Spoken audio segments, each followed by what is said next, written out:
Hej. Så tjock. Tja-tja-bloggen. Säger tjocket. Ja. Gör jag det? Nej. Nu ska jag pilla med håret.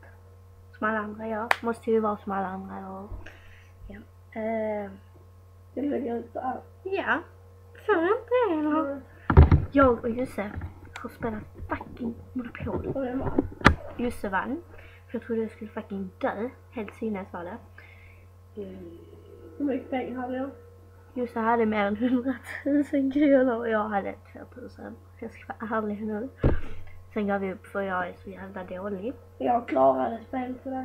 Jusse klarar precis craziness på iPhone. Eller finns det bara till iPhone? Det finns kanske till Android också, det vet man aldrig. Ja, och nu så dricker vi spisen här. Den är äcklig. Jo, den smakar skit. Men gud, bara den smakar skit, så ni ska inte köpa det.